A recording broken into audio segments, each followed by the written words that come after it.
Hi guys, welcome to the stream. I hope I'm audible. So right now I'm coding this playlist and trying to learn deep learning. So far, I have covered before this playlist, I was following one another, but in that was not completely covered. So all the covered were not discussed in that playlist, but this is covered everything of deep learning. Like so far, I have studied backpropagation and the methods that are used in it, like how we calculate the weights and the chain rule. I also studied that thing, vanishing gradient problem, and one more was that exploding gradient. So now, I'm trying to implement this forward propagation. Sorry, it's back propagation. So I already implemented this earlier. Like it has the banking data. So we are just trying to uh, predict the person is going to leave this bank or not based on the existing data.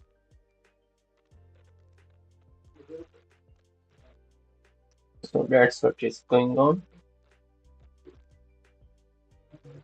Wait a second, I will be back.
All right, so here we are just printing geography value count. Okay, so we have three countries here: France, Germany, and Spain. Yes. Why all the columns are not visible? Okay, so here it is. We have credit score, geography, gender, age, tenure, like how long the person is in this bank. This is bank balance, number of products he is using, credit card, debit card, net banking, other thing. Yes, credit card or not, is active member. So that's the same thing.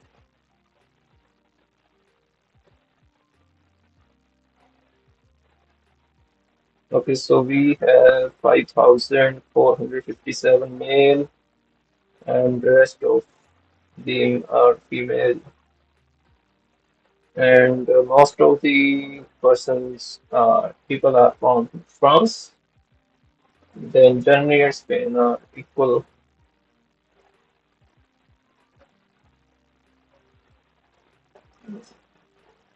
I don't know about this thing. What is this get dummies?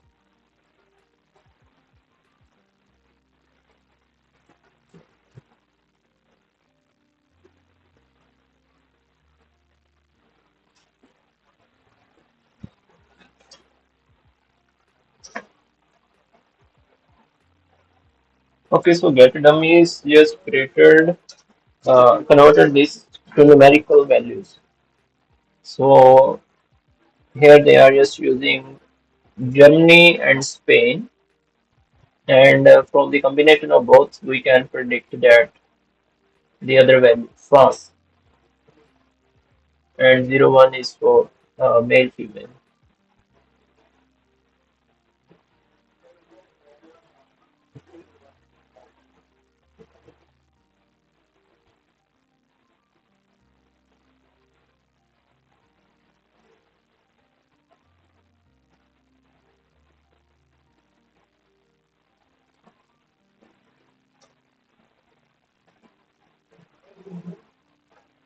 Each variable is converted in as many 01 variable as there are different values.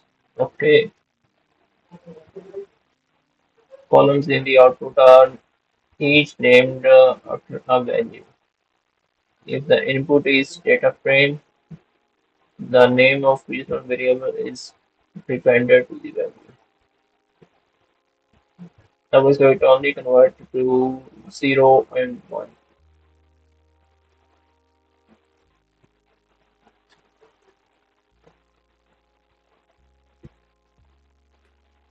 Geography and gender. Okay.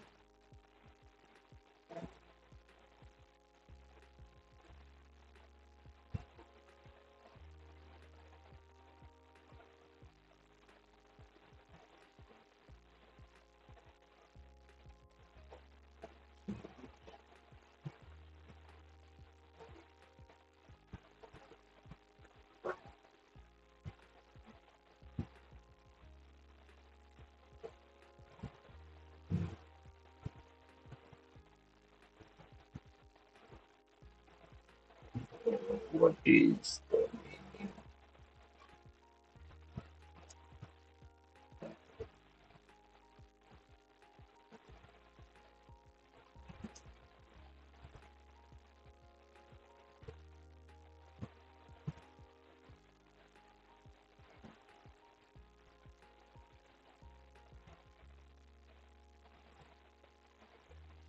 oh, I thought it is some type of that parameter. So exited, we have here a column exited whether the person left the bank or not. So that is, so we are dropping that column. We don't want to include it in our input values, that is x, and in target variable y, we have that exited column. And then we are just train test split. We are using 20% as testing and the rest 80% as training. Okay, so here we are applying feature transform to transform the X train. We are applying standard scalar. But in X train also we have 4x data. Okay, so we are applying standard scalar, which means we are standardizing our data because this data is very different because this is in just one digit number and this is 7 8 digit number. So, like in this way, our system might get confused, our model get confused. So that's why we are standardizing the data. Okay, so next is simple. We are using Keras sequential. Here we are adding three layers. So first one, input dim 11. What does this mean? we are using sigmoid activation function. But the earlier I did this in Jupyter Notebook, and there I used hidden layers as value, and the last output layer I used sigmoid function. But here they are using sigmoid everywhere. What is input? Beam, I guess it is dimension. 11 is the number of neurons in our layer. So this is the hidden layer.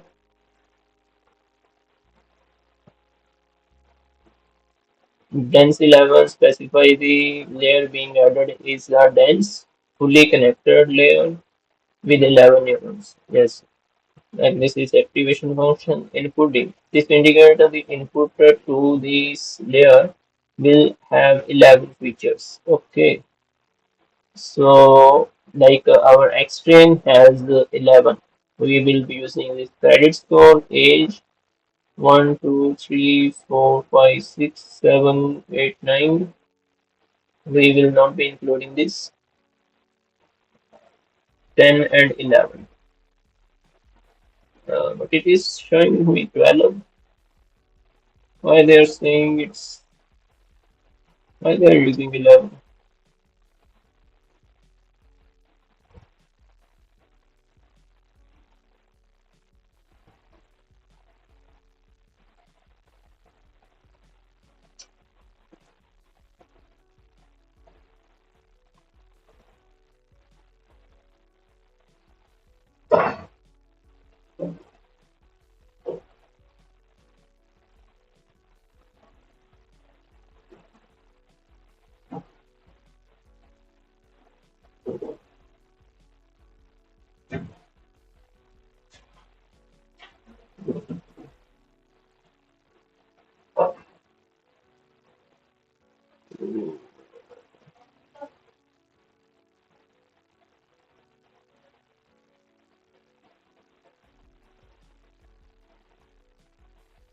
I forgot what was how to get suggestions.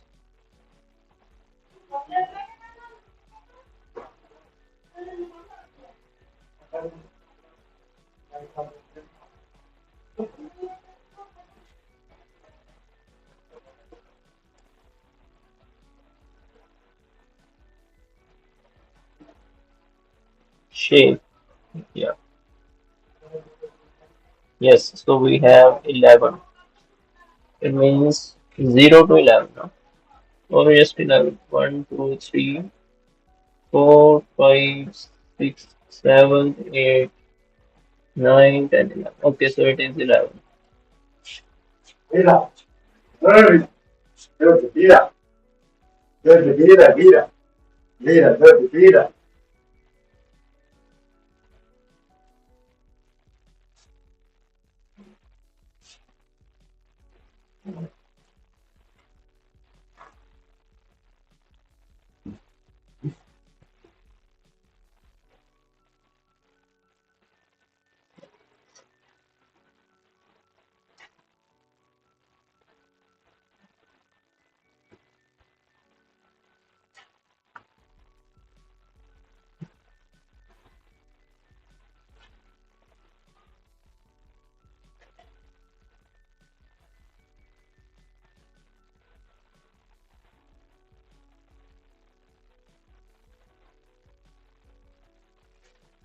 Okay, so here we are just using uh, three layers.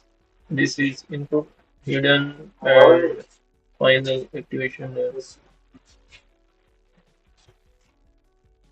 So in output we are using just one neuron.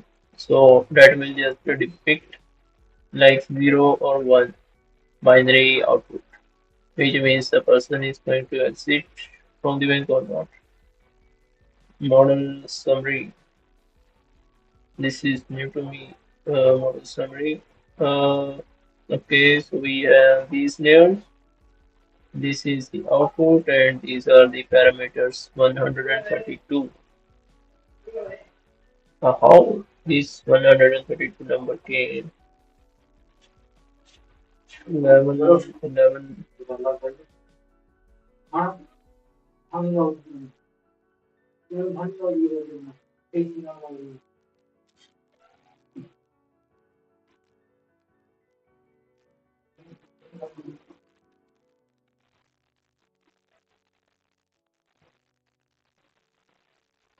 11 into 11 is 121. What? Why this 132?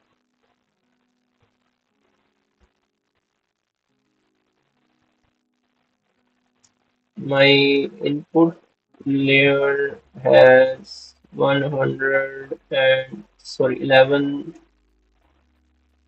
neuron input and middle layer has 11 neuron and in output only one neuron. What is 132? Uh,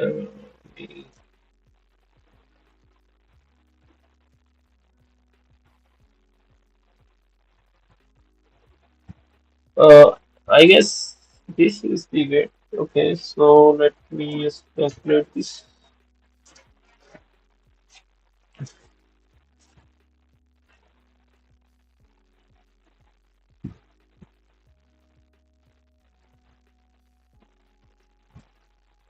It should be 121. 11 here, 11 here.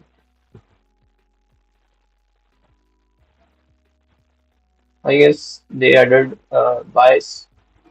That is also considered as the parameter. In parameter tuning, we can use weight and bias. So if I have 11 neurons in the first layer, yes, 121 and 11 will be the bias. Number of neurons have 11 and 11 biases will be added. And in first layer and second layer we have 11. So we will be having 121 combinations of weights and 11 biases. This layer will be having 11 bias and this one also 11 and here we will be having only two. Basically, this is the 11 into 1 means 11 weights and one bias. Okay, so total we have 276 parameters that we can tune.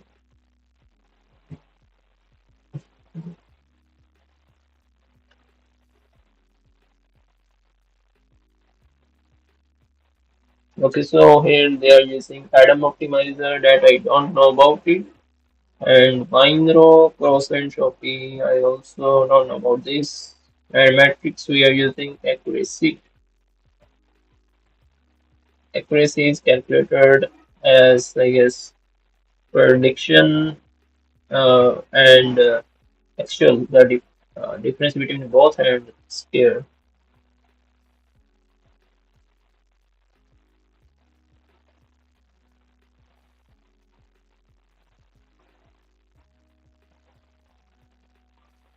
So here we are training the data. We have batch of 50, which means if we have 10,000 uh, rows in our dataset and we are using 20% as testing and 80%, which means 80,000 rows are being used for this training purpose. And 50 batch means in each batch we are sending 50 rows, if I'm not wrong, and 100 epochs mean we are passing our whole data, like 8,000 rows being passed like the one time, and that is going to be calculated if they are passed through each layers 100 times, one time, so that will be counted as one epoch.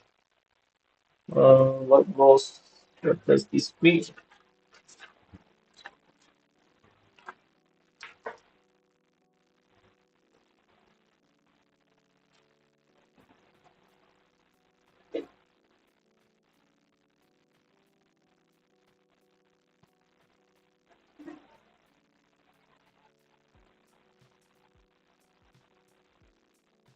Somebody joined on Twitch.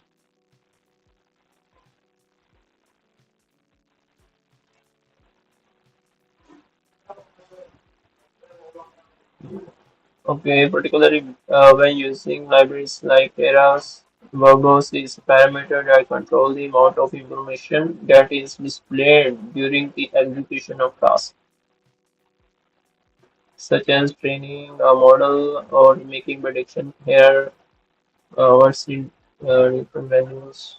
Okay, so in verbose we can pass three values 0, 1, 2. 0 means no output will be shown. This setting is useful when you want to run your code silently without any logs or progress bars.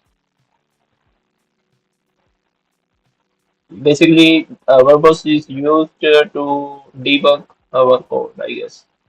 If we want to see what is going on in each epoch, that we can get. So we are using one. This is the most commonly used setting as it provides a visual indication of training progress, including the epoch number, time taken per epoch, and performance metrics. Example, loss accuracy. Okay, so here we are getting the loss 0.5. So which means loss is basically the difference between actual versus predicted, and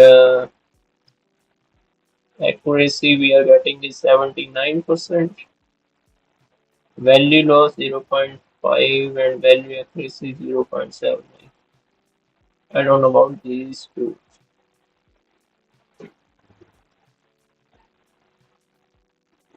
So as we are training, we will see a decrease in loss and increase in accuracy. Okay, so here loss is decreasing, but accuracy is 79.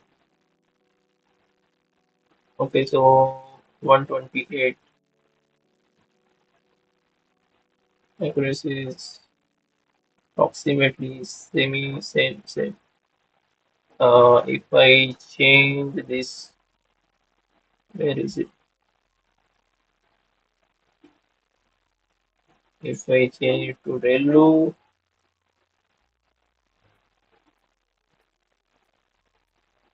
let's see. Okay, so the first time we got a large number of loss, but then it is 85. Okay, so this is not working the right way, so we are not getting the accuracy. Okay, so here it was 70, then again, not good.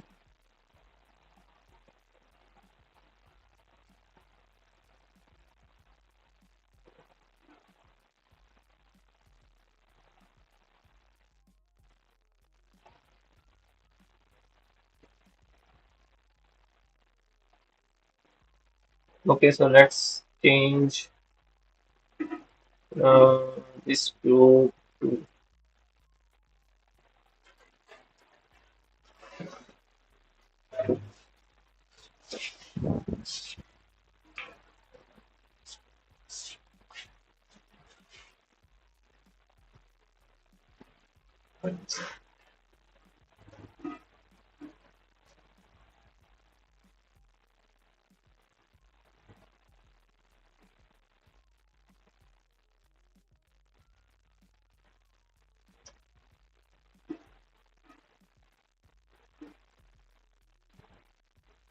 wait a second. Oh, so Relo was working better. I thought it was worse. No, no, no, no, no. I'm looking at wrong values. No, this one is better. Here we have loss and accuracy. I was looking into this. Value loss and value accuracy. I need to see this.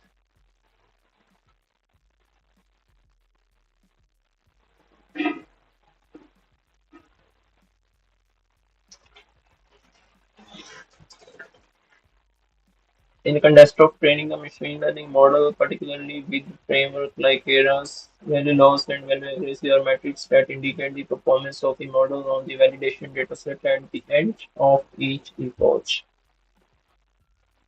Value loss represent loss value on validation dataset. Okay, well loss and well accuracy, which means it is okay. Okay, I got it. So this loss and accuracy is on training dataset, and this is on prediction testing dataset. I got it. All right. So in end, we got 79.5 accuracy, and in on testing dataset, it is 79.6. I am training again and again.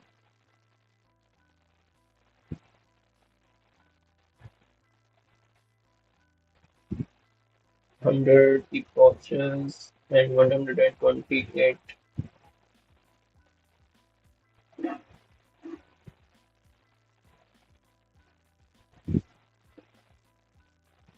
If I'm training on a data set with 8,000 rows as training,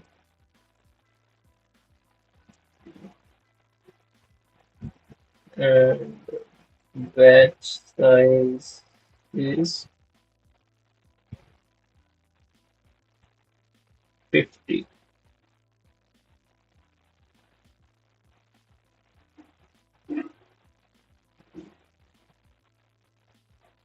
Then how the data will be passed in each epoch.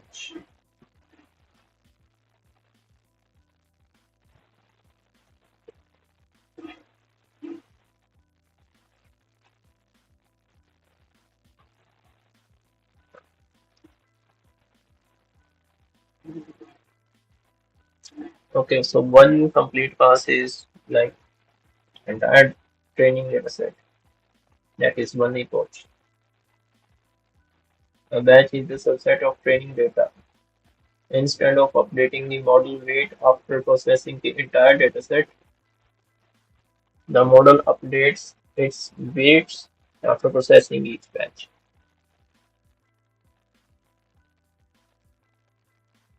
Okay,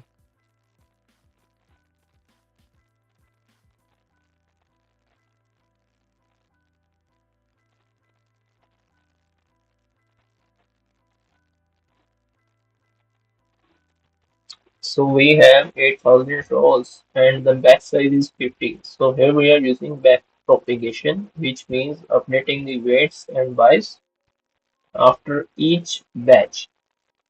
So if a batch has the size 50, then 8,000 by 50 is 160 batches. Total, there will be 160 batches. Okay, 50 samples per batch. The batch size is not 50.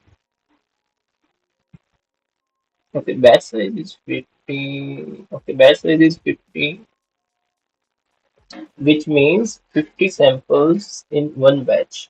Okay, so there will be 160 batches. Means we in one epoch, we will be changing our weights and buys 160 times. The dataset will be split into 160 batch containing 50 samples. We are going to add this. distribute 8,000 into 160 batches. The model will process the first batch of 50 samples, uh, perform a forward pass, compute the loss, and update the model weight using back propagation. Yes. This process will repeat for the second batch, third batch, and so on until all 160 batches have been processed. This is mind-blowing because, like, how rigorously this model is being trained.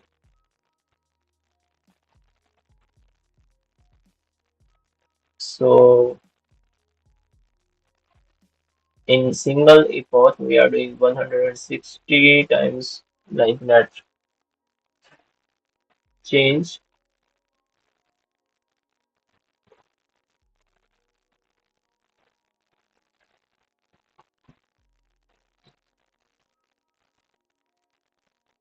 So, in backpropagation, we need to do this thing. Like, we need to initialize some weights and bias. So here I guess this Atom optimizer is used, and this is doing all that work for initialization and the learning rate.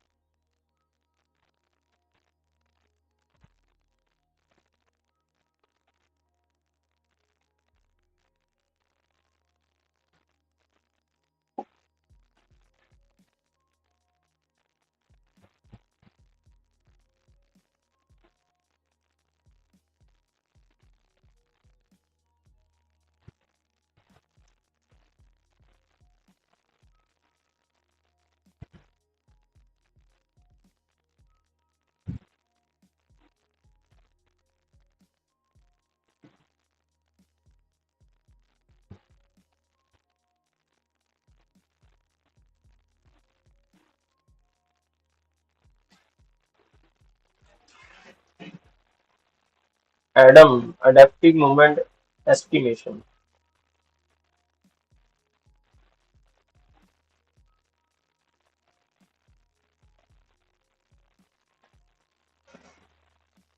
is an optimization algorithm that adjusts the learning rate for each parameter based on estimates for first and second moment of gradients.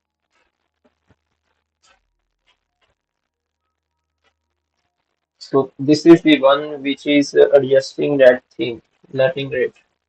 Then who is updating those bias and or they are just updated by using this learning rate. But according to the weight updation formula, that is uh, new weight is equal to old weight minus or plus. I guess it is plus learning rate. Then we take the derivative of loss with respect to the uh, old weight.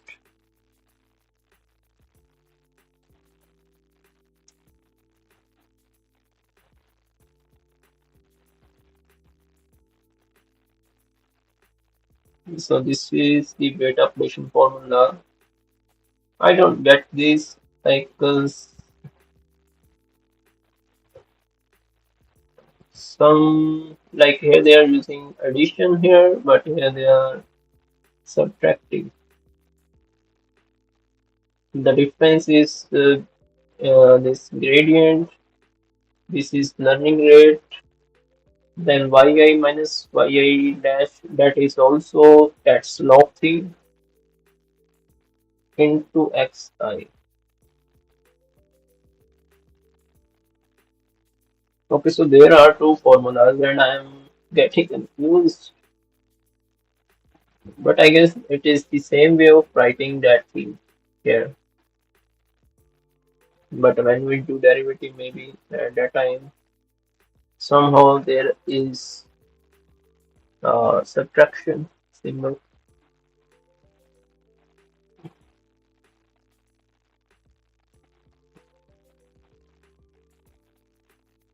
Yes, here it is. Here they have done something like that, I guess. Or not? No. Anyways, so loss function, binary cross entropy. Binary cross entropy is loss function used for binary classification. Okay, so loss function is basically the formula that we use to calculate the difference between prediction and actual. So there are like root mean square error, mean square error, these type of formulas. I guess here they are just using y log p.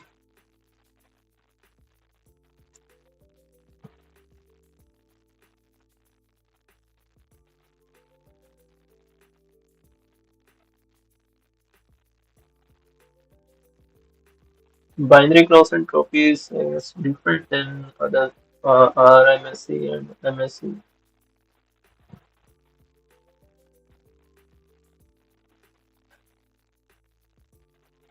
What other type of loss function can I use?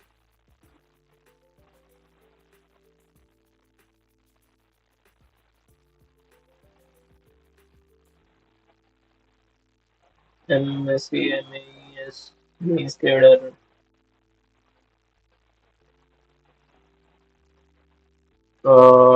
Do what is that? Optimize only update the learning rate or it also updates the weights and voice. Optimizer engineering are responsible for updating the model's parameter which include both weight bias based gradients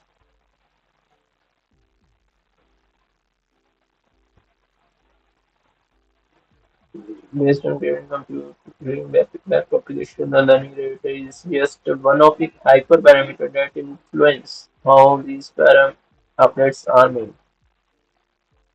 Okay, so this update the whole thing. Okay, so I will read more about this uh, further in the video. So far, like this is all, I guess. So here we are predicting on X test that will be like this 0.79. Okay, so this is the prediction value. Let us say 0.25. What does this show?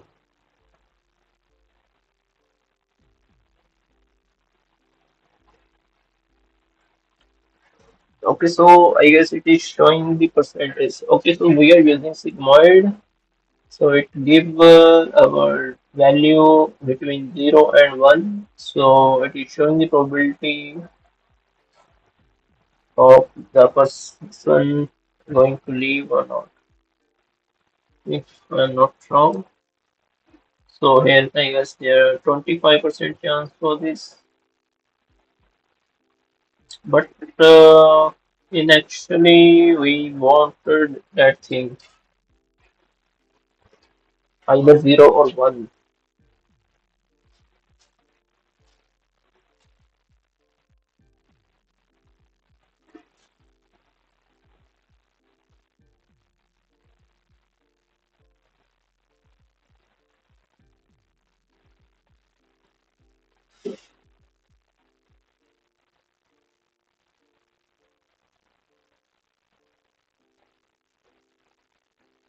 Do sigmoid give us output 0 in binary, or does it give a percentage?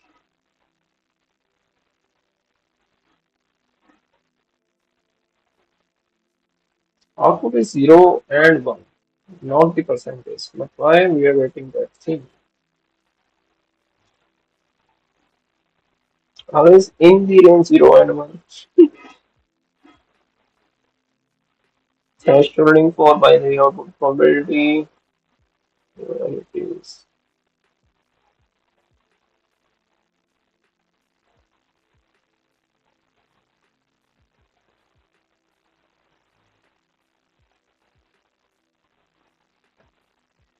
Okay, so it can be in this thresholding for binary output. Well, the Simard function itself gives a continuous value between 0 and 1. You can convert this to binary 0 or 1. Okay, so we need to use our basic value is less than 0.5, then it is 0. If greater than or equal to, then it is 1. Okay, so we can use this assumption and then let's think.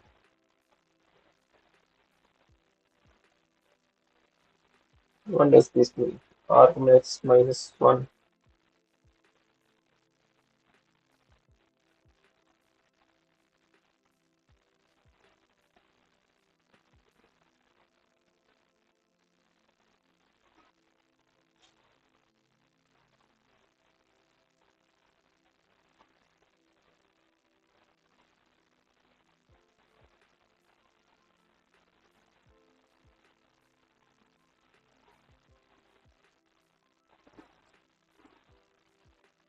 Maximum value.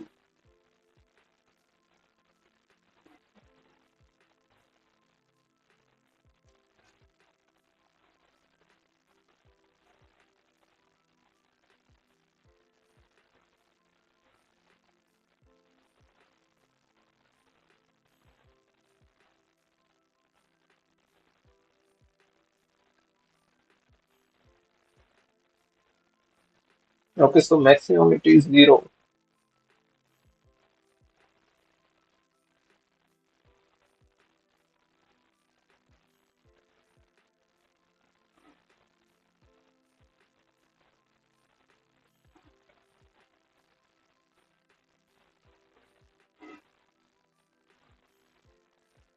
Okay,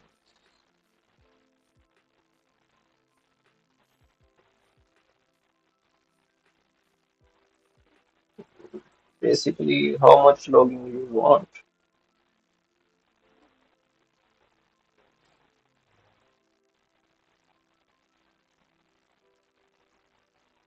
But what is the difference? We just wanted, like here we passed verbose as true, but the output is same as I guess that thing, the one parent. If I run this, yes. So here we are just getting this how much time it took. If I change it to one, okay, so we are still getting this. Okay, so we are, wait a second.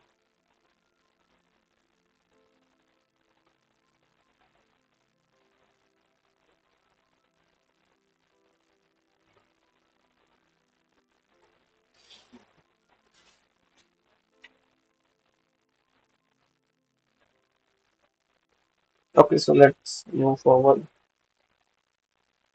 So, okay, so we are not getting that progress bar here in verbose.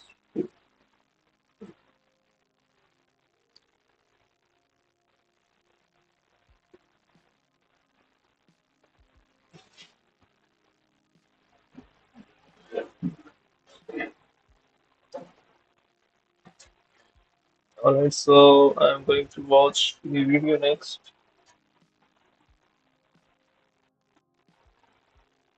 So there was nothing new, like a lot of things were same. I already run this.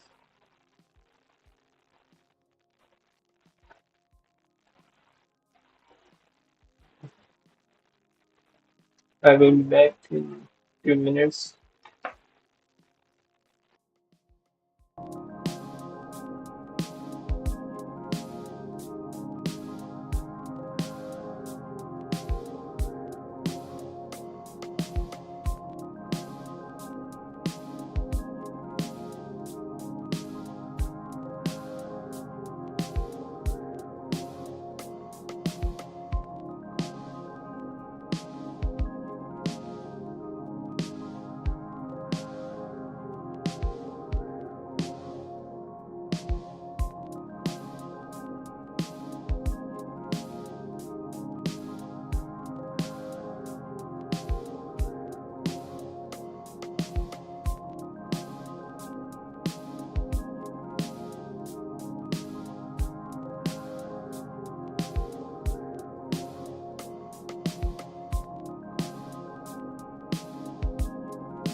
Hi, Shrini. Are you doing SAP? What do you mean by SAP? Can you elaborate it? What is SAP?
In data preprocessing, yeah. In this notebook, like the in data preprocessing, there was not much in detail. So the whole goal was to just implement a deep learning algorithm and see what is going on, like how back propagation works. So we have not done a lot of pre-processing here. We just use standard scaler for standardization and this, what do we call it?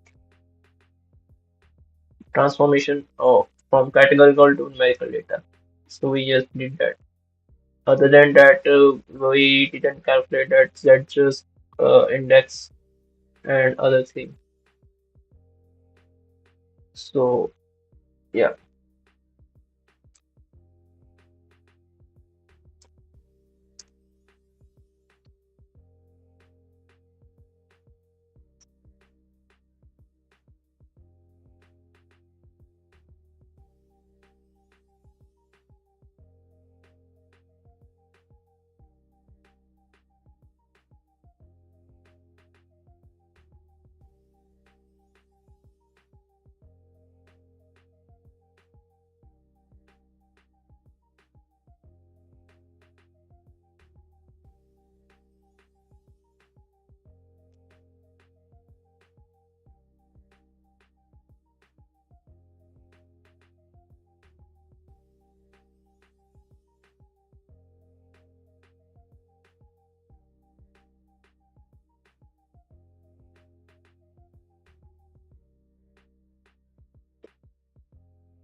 Alright, guys. So next I'm going to see this amnist classification, and we'll try to understand how it works.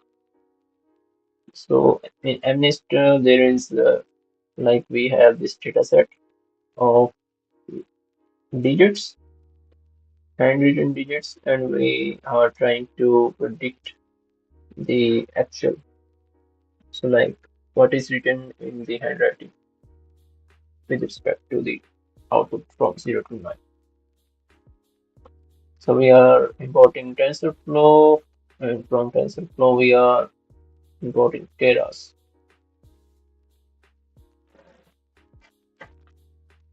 Sequential, then we are importing dense and flatten. Okay, so here we will be using flatten to flat the image into a single, you can say, matrix or vector. Okay, so from Keras dot dataset. Okay, so it is in Keras and is dot load data. So we are loading data. So X train, Y train, X test, and Y test. Okay, so it is stored in this way.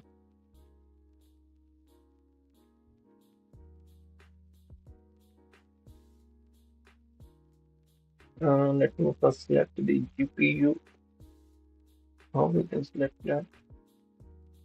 Manage session. No, change runtime. So we need to change runtime. Let's use this TPU. T for GPU. Not TPU. Connecting.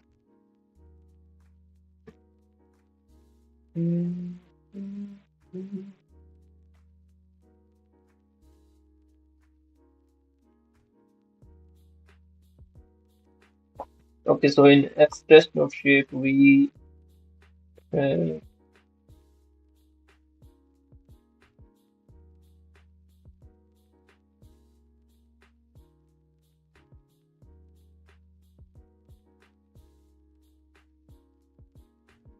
10,000. Does this mean we have 10,000 rows? Or you can say 10,000 images in a folder in 28 by 28.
What I was searching.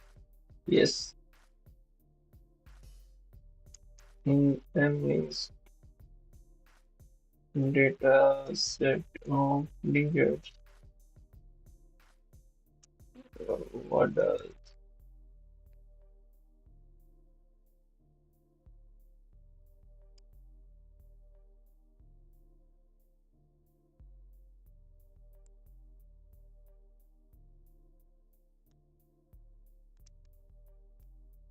28 by 28 is the image size. You can say resolution. It has 28 pixel uh, along both sides.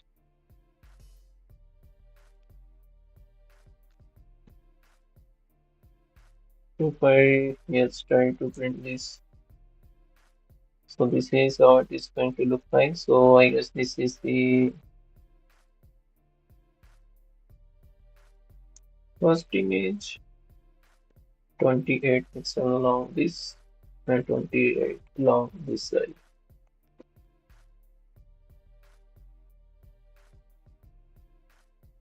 Okay, so it is a list of list. Okay, okay, okay.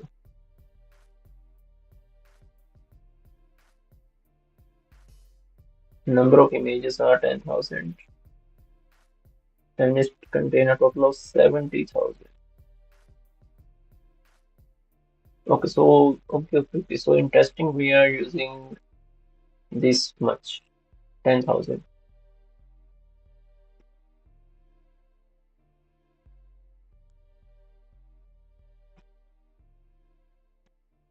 And here we have 60,000 total, 70,000 images. Okay, 28 pixel long height and long width. Okay,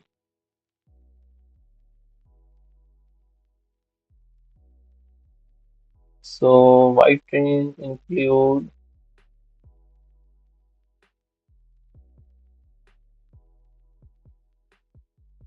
like 0, 1 to 0 to 9. Okay, so it has 60,000. Okay, so it include a single value. So as you can see here, 5, which means the first figure is of 5 and second one is 0, then 4. Okay, so it is like a random.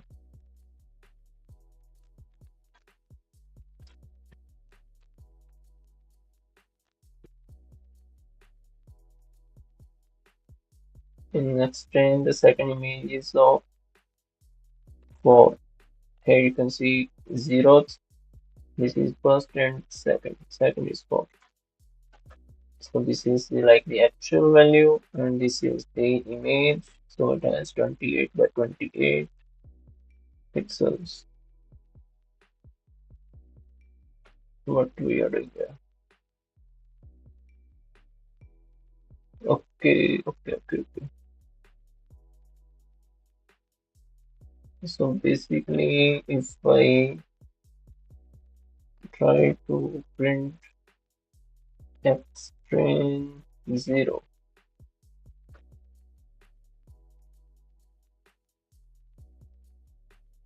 so this is how it is going to look like. So it has value between 0 to 255. Yes, and here we are.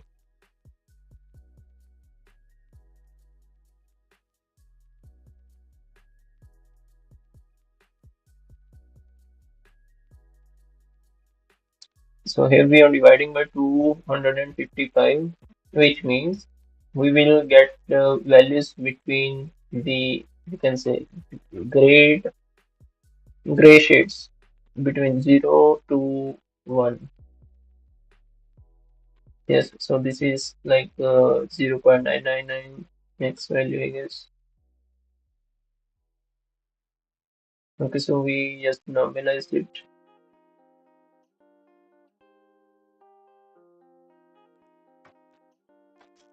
So next we are just using sequential, then flattening the data.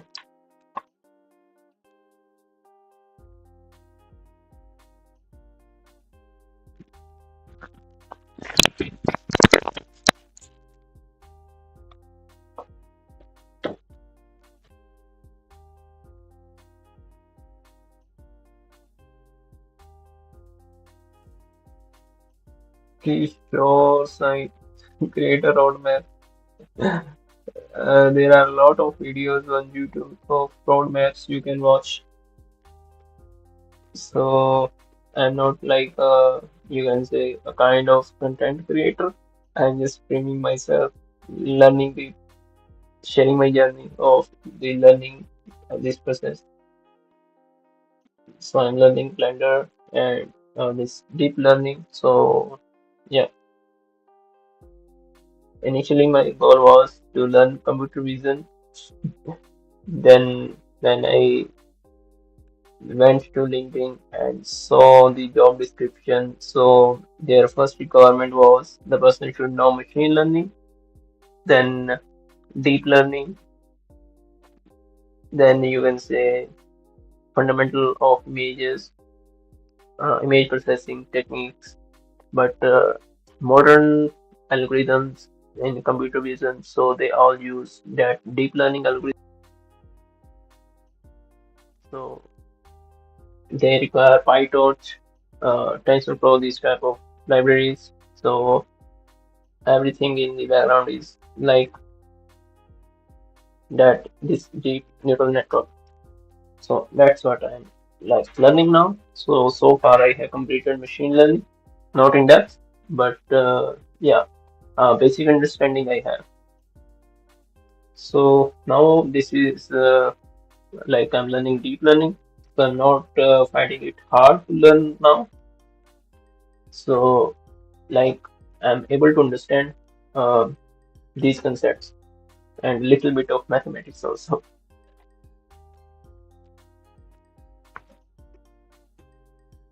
Earlier I used to understand like machine learning, deep learning is hard, but it is not. I guess it is all because I am consistently working on it.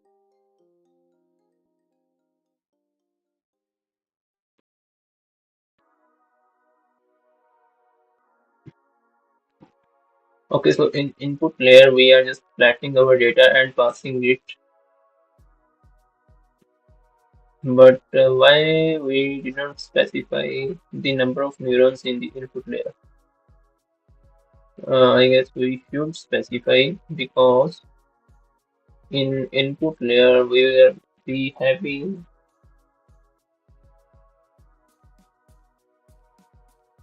do we need to specify or not? Number of neurons.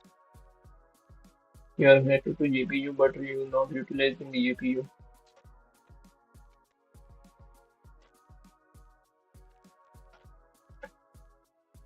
Okay, let me just ask GPT why we are not passing number of neurons.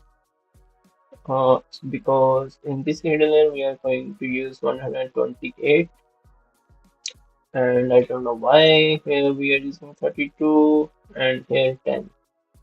So I guess this is the output layer, softmax activation function we are using here, and here we are using 10 neurons because in mathematics we only have numbers from 0 to 9, so that is we have 10 numbers, 10 numeric values, and in output we just want to see. Okay, so let me ask GPT why in the input layer it is not specified.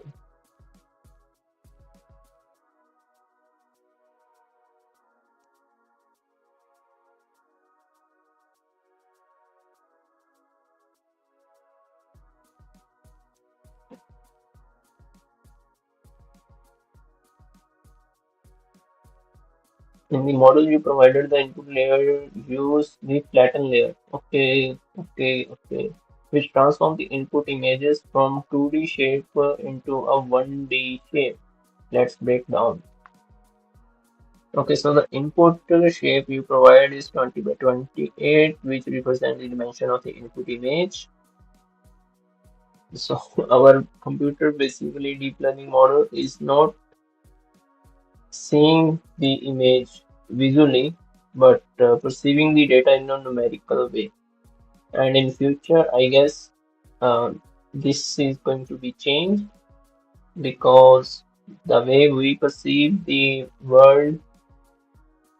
So in our backend, like our neurons, we don't perceive it, the data in numeric values. Most of data is perceived in terms of images. Whenever we see, say, a word, So it is not a textual, but imaginary sensor. There might be some algorithms. I don't know. So far, like all the thoughts and ideas that I think of, either they are implemented or sometimes it happened like the search is still going on. In 2018, I got idea like why there are all wires everywhere, why we need to transfer electricity through wires. Why can't we just transmit it in without wire like we do using radio waves and other things? And then I came to know Nikola Tesla was also working on this. Then I was shocked and thought, like, I have that mindset of doing research. Anyways, so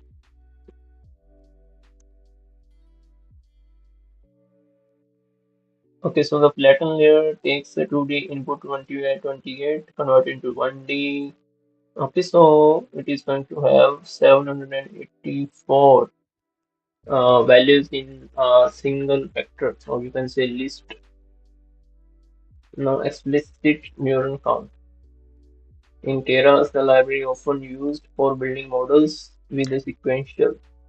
The number of neurons in the input layer does not need to be specified exactly when using flatten. Instead, the flatten layer automatically calculates the number of input features, neurons based on the input shape you provide. In this case, it understands that it needs to convert the. It means there are 784 neurons in the first layer, and in the second layer there are 132. So in okay 128. So in calculation, here number of parameters are zero in first layer. Okay. Oh my god, this is crazy. 1,480.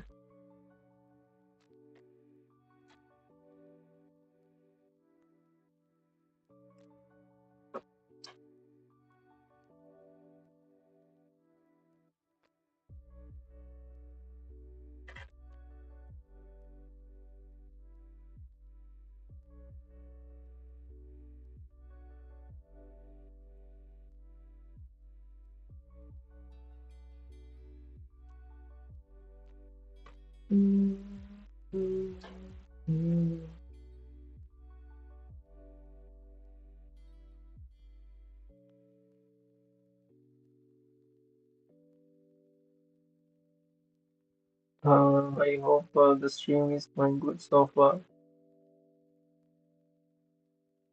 rather than the other days.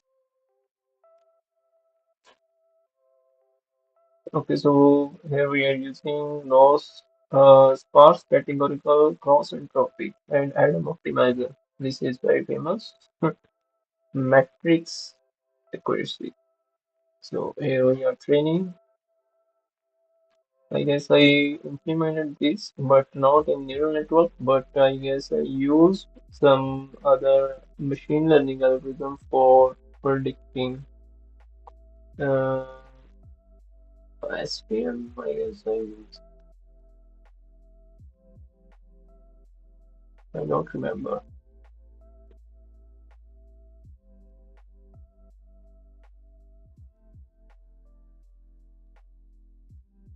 So we are using this Tesla T4 GPU, which has 12 GB of RAM.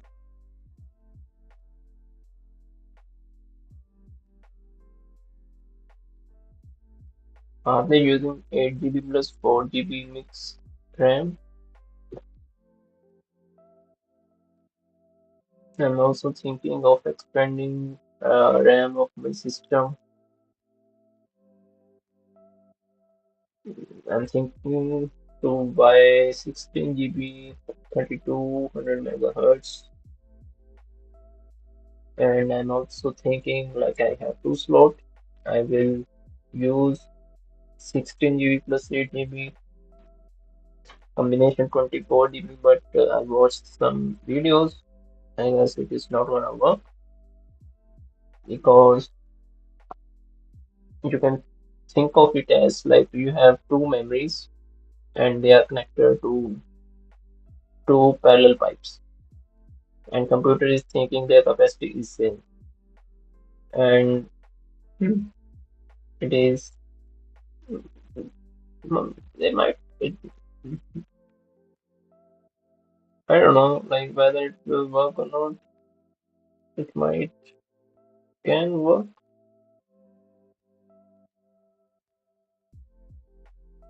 Okay, so oh wow, our accuracy is 99% with 0.45% loss. Not 0.4, it is 4%. 99% is the accuracy. It started with this 3.6 loss, then decreased very rapidly.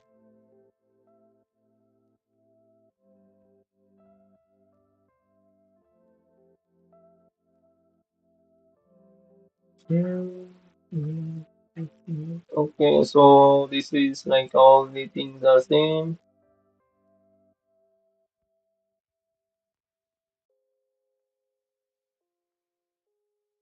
Okay, so this is the graph of loss versus validation loss. So basically the graph between our training and test data.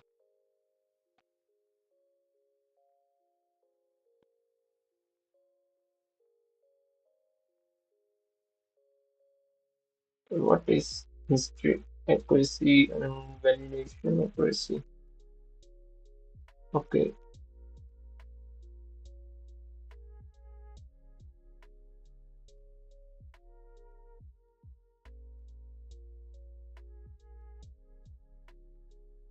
I don't know. Is this history a kind of variable? No.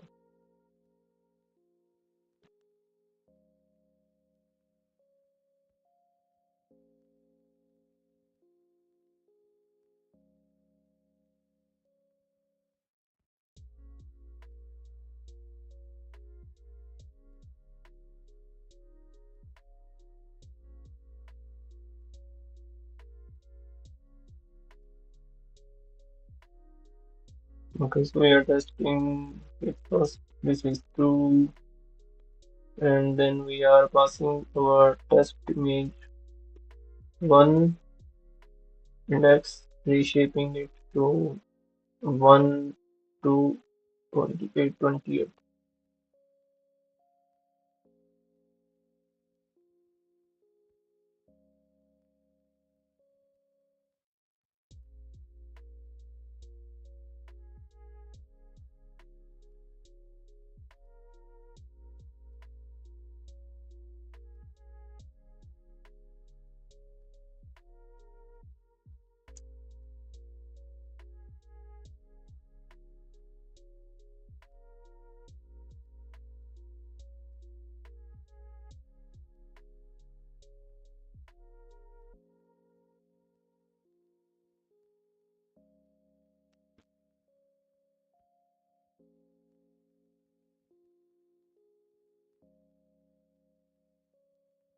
Okay, so it is reshaping along a specified axis.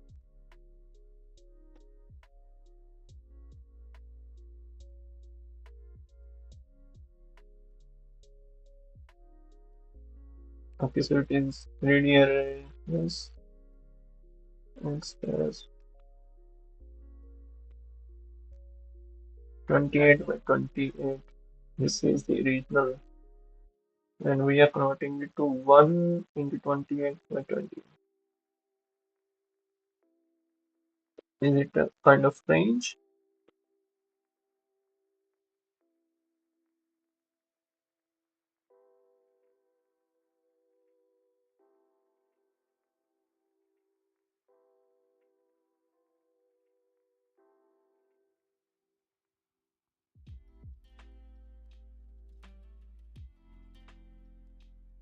Let's print it.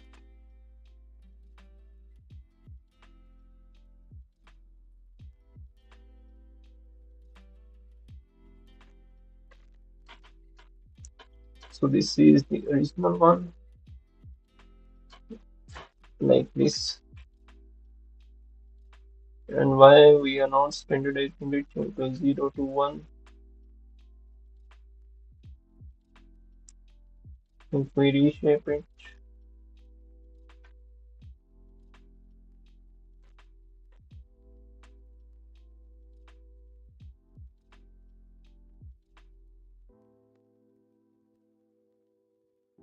what does this mean? This is our first row of image, the second, third, it is all black.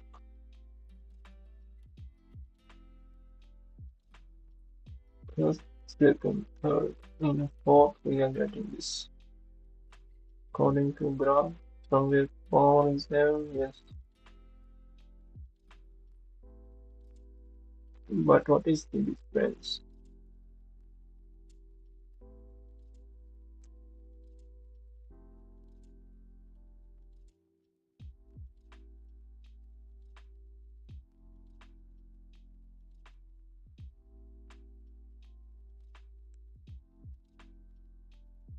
Okay, so this was the original shape, 2D array, and we converted it to 3D array. Okay. Now I got it. So here it is 2D array. So we are just converting to 3D array because, but our input value is flattened array in the model.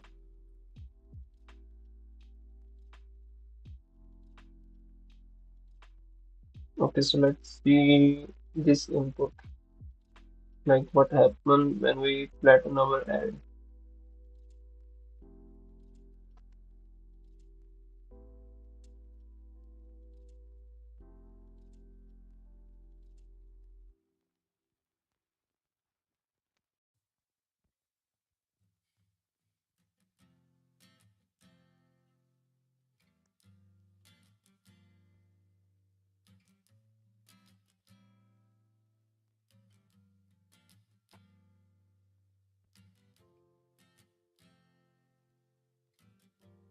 Okay, so it is just a layer, and after that we are passing our data while fitting it.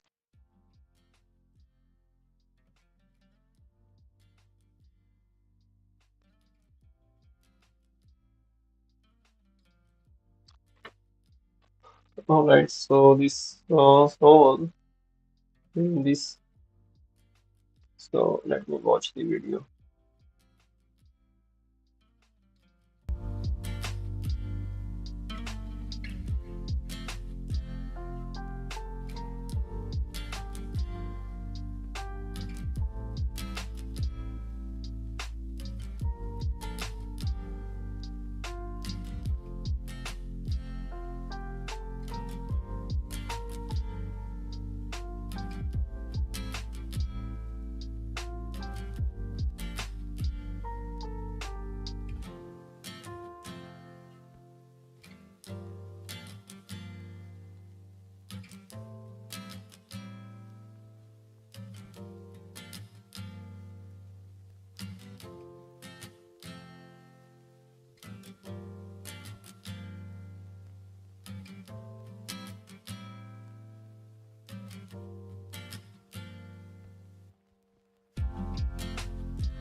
Hello guys. So far, I have covered how classification, multi-class classification, and binary classification can be done using uh, neural network. And next is I will be doing how neural network can be used for regression problems. And after that, I will go into the theory of how things work uh, in mathematically, like how backpropagation work, what are different loss functions. So I will be studying that. But I will do more about this tomorrow. I guess that's all for today. So it's already 10:16, so I have to go to sleep and I have to wake up early in the morning and will try to study in the morning again. So that's all. Thank you so much for joining. So two, three new people joined today. Kishore Sai, Shrinik, Okay, stream clips joined before also. And thank you so much to everyone. Thank you, Zach, for joining. So, yeah,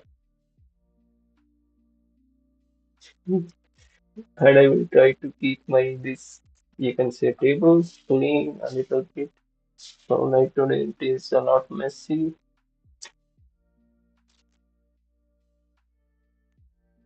And in Blender, like today I let me show you what I did.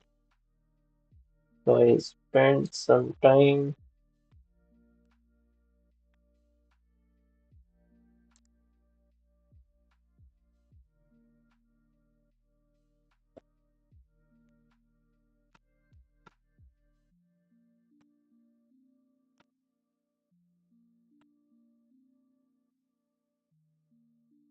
So I spent some time texturing different materials. So like I was working on that thing, you can say the house and creating different objects for kitchen, gym, bedroom. So wait a second.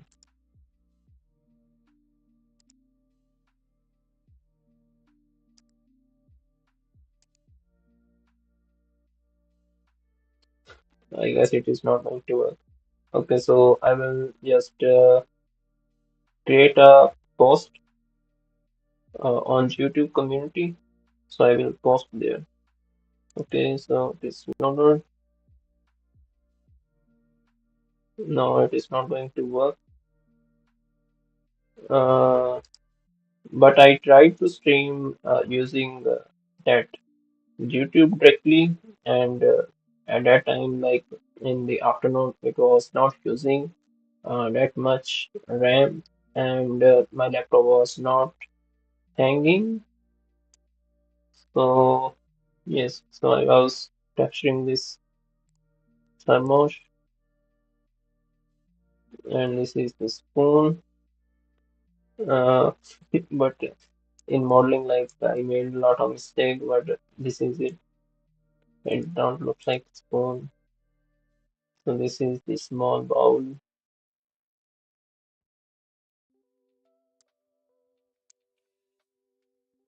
So I just kept it like this. You can say whitish, but it I don't know. It looks a bit weird. So this is the plate. I just took image texture and applied it. And this is the hook for hanging the clothes.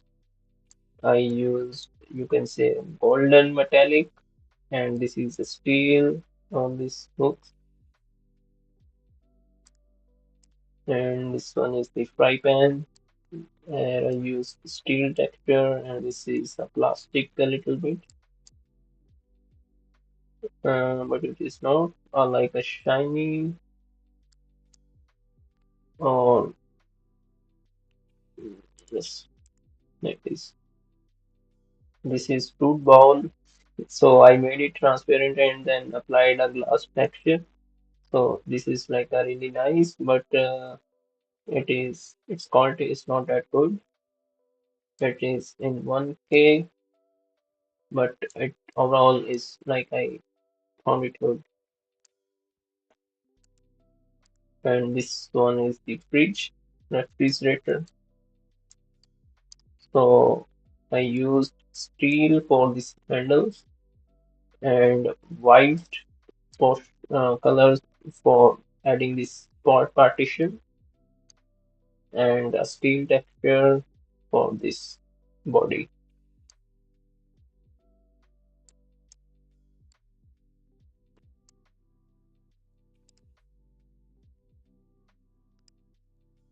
And next one is fork. So this is just image texture of a steel is blind. The other original texture of steel was not that shiny, so it was black. No.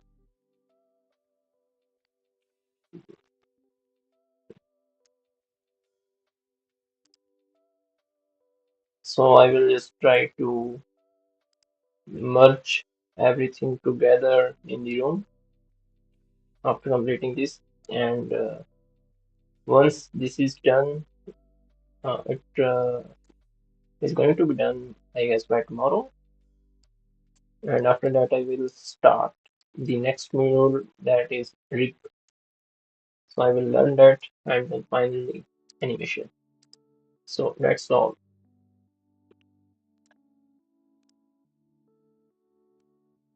Zach, you are not here, so I was showing this to you. My progress so far. Okay, anyways, thank you so much for joining. Tata, bye bye. See you tomorrow.